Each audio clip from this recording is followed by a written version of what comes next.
जय हिंद साथियों, मैं विपुल राम शर्मा एक बार फिर से आप लोगों का स्वागत करता हूं आपके प्यारे से परिवार DNYA में।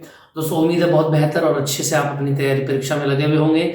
मात्र 40 से 50 दिन आपकी तैयारी के लिए रह गए हैं। आप जानते हैं 15 जनवरी के बाद आपके स्कूल वाले प्रैक्टिकल वगैरह में आपको लगा के रखेंगे, तो 15 दिन तो वे वेस्ट मानिए अपने। तो दोस्तों, यकीन मानना, मात्र कम दिसंबर के 30 दिन और आज जो है नवंबर के भी कुछ ही दिन बचे हुए हैं, 5 या 6 दिन। तो कुल मिला के 30 से 40 दिन आपके पास पड़े हुए हैं अपनी तैयारी को बेहतर बनाने के लिए।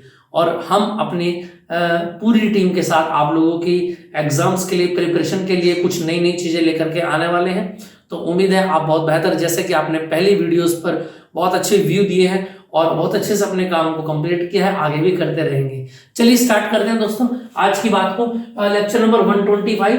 और इससे पहले लेक्चर में मैंने आपको बता दिया था कि पतले लेंस के लिए क्या क्या फॉर्मूले आएंगे और पतले लेंस के दोनों और माध्यम अलग अलग होंगे, तो वहां से क्या क्या फॉर्मूले निकल करके आएंगे। उम्मीद है बहुत बेहतर तरीके से आपने समझा होगा। और बात करते हैं दो लेंसों को परस्पर संपर्क में रखकर बनाए गए लेंस युग्म की फोकस दूरी। तो दोस्तों बात कर लेते हैं यहां से आगे। अगर मैं बात करूं, देखो जी, यहां से देखना जरा, माना दो लेंस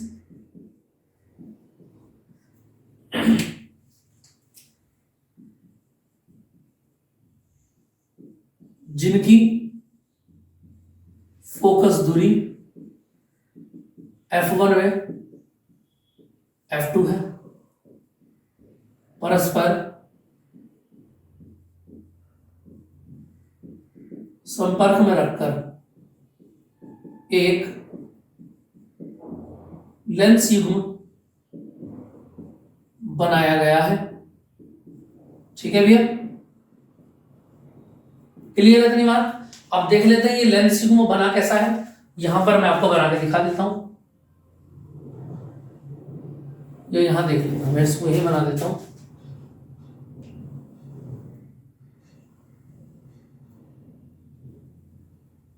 एक ये है और एक ये। ठीक है भैया, ये मुख्य अक्ष हो जाएगा। इतनी बात समझ पा रहे हैं आप। और यहां से अगर मैं बात करूं तो ध्यान रखेंगे आप, ये लेंस L1 हो जाता है और ये L2 हो जाता है। यहां पर वस्तु रखी हुई है O पर, और यहां से वस्तु से जब किरण चलेगी तो याद रखना एक बिंदु तो ये मिलेगा और एक बिंदु ये मिलेगा। ये I रहेगा और ये I डैश रहेगा। यहां से यहां तक की दूरी को आप क्या बोलेंगे, U बोलेंगे। और यहां से यहां तक की दूरी को V डैश आप बोलेंगे। ठीक है, और यहां से यहां तक की दूरी को आप V बोलेंगे। क्लियर है। इस दूरी को हम आगे बढ़ा लेते हैं थोड़ा सा। उम्मीद है आप बहुत बेहतर तरीके से समझ पा रहे होंगे इन बातों को। ठीक है, अब जैसा कि हमने इससे पहले डेरिवेशन किए थे, अगर आपको याद हो कि दो लेंस बने हुए हैं, तो एक लेंस से पहले बात करेंगे, फिर दूसरे लेंस से बात करेंगे। दोस्तों देखना जरा, अगर मैं यहां पर बात करूं, क्या सबसे पहले लेंस L1 के लिए अगर मैं बात करूं, देखना जरा, लेंस L1 के लिए भाई अगर मैं बात करूं, नॉर्मली फॉर्मूला क्या हो जाता है लेंस L1 के लिए? फॉर्मूला क्या हो जाता है, बोलो जरा। 1/f बराबर 1/v माइनस के 1/u। ये हमारा सूत्र था भैया। ठीक है, इस सूत्र से हमको सोल्व करना है। और यहां से आगे अगर मैं बात करूं तो देखना जरा, कुछ इस तरीके का यहां से देखने को मिलेगा। यहां मैं लिख देता हूं। देखिए, सबसे पहले वस्तु कहां रखी है, U दूरी पर रखी है ऊपर। और यहां याद रखना भाई, दो लेंस है तो दो प्रतिबिंब बनेंगे, सीधी सीधी सी बात है। तो सबसे पहले मान लेते हैं क्या कि पहले O पर रखी वस्तु का प्रतिबिंब कहां पर बनता है, I डैश पर। तो देखना जरा, अगर मैं बोलूं फोकस दूरी, तो 1/f1 हो जाएगा भैया। और देखिए जरा, वस्तु कहां रखी है U पर, तो वस्तु से लेंस की दूरी तो U हो जाएगी। प्रतिबिंब कहां पर बना, I डैश पर, तो ये हो जाएगा V डैश।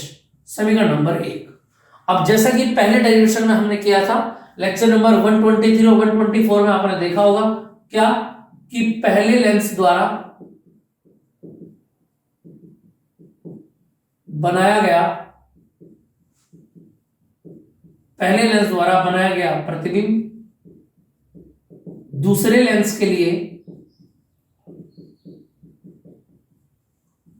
वस्तु का कार्य करेगा। क्लियर है भैया?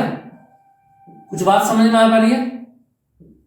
वस्तु का कार्य करेगा, यानी इसका मतलब ये होगा कि अगर मैं यहां पर फॉर्मूला लगाता हूं 1/f2 बराबर, और देखें जरा भाई पहले लेंस में जो प्रतिबिंब बनाया I डैश, अब ये पहले प्रतिबिंब था, लेकिन दूसरे लेंस के लिए ये वस्तु बन गई और ये क्या बन जाएगा भैया? प्रतिबिंब बन गया। क्लियर सी बात ये है। और हमें पता है वस्तु से लेंस तक की दूरी जो होती है v डैश, u की जगह पर क्या रखोगे भाई? u होता है, u की जगह वस्तु तक की दूरी क्या हो गया? वस्तु तो ये है, अब वस्तु ये नहीं बनेगी दूसरे लेंस के लिए, I डैश पर बनेगी। ठीक है भैया? और यहां पर आ जाएगा v डैश और माइनस का प्रतिबिंब बनेगा v के ऊपर। समीकरण नंबर 2। इतनी बात समझ में आई?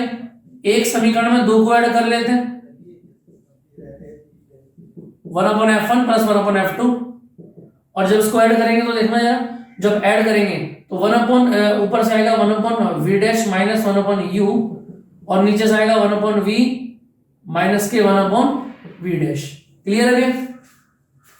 अब देखना जरा ध्यान से, ये 1/v डैश 1/v डैश से कैंसिल हो जाएगा भैया, तो सीधा सीधा यहां बचेगा 1/f1 प्लस 1/f2 बराबर, और ये 1/v को पहले लिखेंगे आप, u को बाद में लिखेंगे।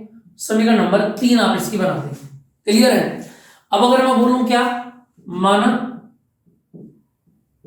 संपूर्ण लेंस युग्म की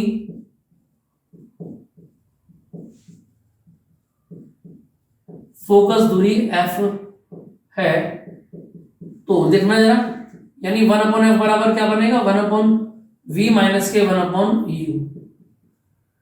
इतनी बात समझ में? समीकरण नंबर 4 हो गई। ये कंप्लीट लेंस के लिए है और ये ऊपर से निकल के आया है लेंस का हमारा। तो देखना जरा, अगर दोनों इक्वेशन नंबर फ्रॉम इक्वेशन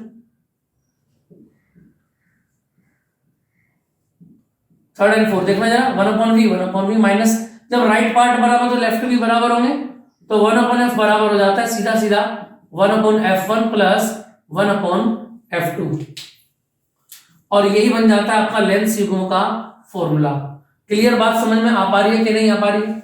यानी कि अगर लेंस युग्म अगर आप बनाएंगे पतले लेंसों को मिला करके, जिनकी फोकस दूरियां f1 और f2 होंगी, तो दोस्तों फॉर्मूला निकल करके आएगा कि 1/f बराबर 1/f1 प्लस 1/f2। समझ में आ पा रही है बात? यहीं से हमारा बनेगा लेंस की क्षमता का फॉर्मूला, जिसको मैं नेक्स्ट क्लास में आपको समझाऊंगा। उम्मीद है बहुत बेहतर तरीके से आप समझ पा रहे होंगे इन सभी क्लासेस को।